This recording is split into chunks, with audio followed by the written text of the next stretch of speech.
ఆలోచించండి.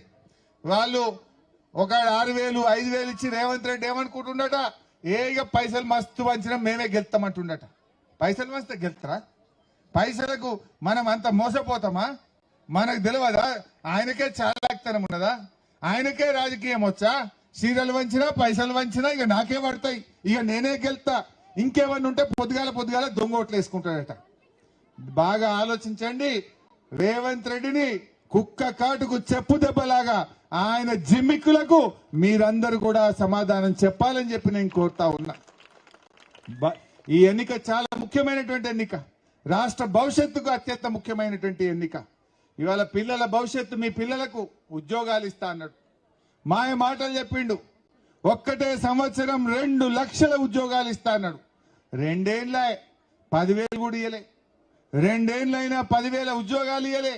పాపం మా పిల్లలు కూడా ఎలక్షన్ల పోటీ చేస్తున్నారు, గల్లీ గల్లీ తిరుగుతున్నారు. రేవంత్ రెడ్డి మోసం చేసిండు, రేవంత్ రెడ్డిని ఓడగొట్టుండ్రని ఆ నిరుద్యోగ యువకులు ఉస్మానియా యూనివర్సిటీ నుంచి వచ్చి ఇల్లు తిరిగి కాంగ్రెస్ మోసాన్ని, రేవంత్ రెడ్డి మోసాన్ని గడప గడపకు జూబ్లీ హిల్స్ లో చెప్తున్నారు. వాళ్ళ ఆశ ఏంది?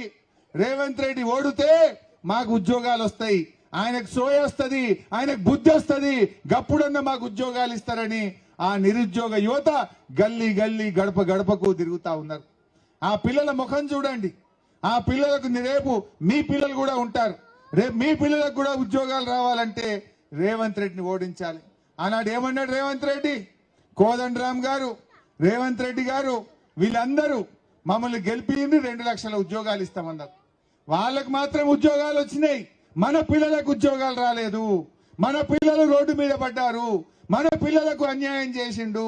రేపు మన పిల్లలకు మేలు జరగాలంటే, మన పిల్లలకు ఉద్యోగాలు రావాలంటే దయచేసి మీరందరూ మరి కారు గుర్తు కోటేసి సునీతమ్మను గెలిపించాలని చెప్పి నేను కోరుతా ఉన్నా.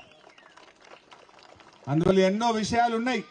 మరి మీరందరూ కూడా ఎల్లుండి ఒకటే మనవి, వాళ్ళు దొంగోట్లు ఇద్దామని ప్లాన్ చేస్తున్నారు.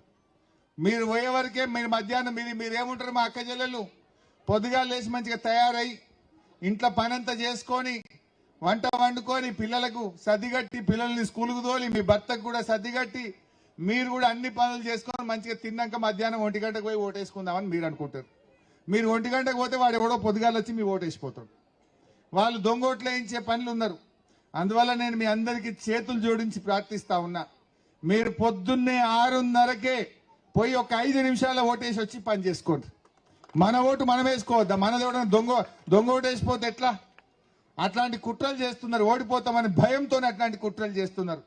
దయచేసి షేక్పేట అక్క చెల్లెల్లారా, అన్న దమ్ముల్లారా, పొద్దున్నే పోయి మీ యొక్క అమూల్యమైన ఓటుతో ఈ రేవంత్ కు గుణపాఠం చెప్పండి. రేవంత్ కళ్ళు తెరిపియండి. కాంగ్రెస్ ఢిల్లీ దాకా తెలవాలి. ఆ రాహుల్ గాంధీ అంటే పత్తకున్నాడు. అప్పుడు ఏమన్నాడు? ఆటోలో కూర్చొని ఆటోలకు నెలకు 12,000 ఇస్తా అని చెప్పిండు. ఆడ లైబ్రరీ దగ్గరికి పోయి 2 లక్షల ఉద్యోగాలు ఇచ్చే జిమ్మెదారు నాది అన్నాడు. ప్రియాంక గాంధీ వచ్చి రేవంత్ రెడ్డి నమ్మపోతే నన్ను నమ్ముర్రి, మీ ఆడపిల్లలకు స్కూటీలు కొనిస్తా అన్నది, తులం బంగారం ఇస్తా అన్నది, 2,500 ఇస్తాను. ఆమె పతలేకుండా పోయింది, గద్దెనెక్కింది. మళ్ళీ ప్రియాంక గాంధీ తెలంగాణ ముఖం కూడా చూస్తలేదు. రాహుల్ గాంధీ గెలవంగానే ఇక వస్తలేడు, హైదరాబాద్ దిక్కే వస్తలేడు.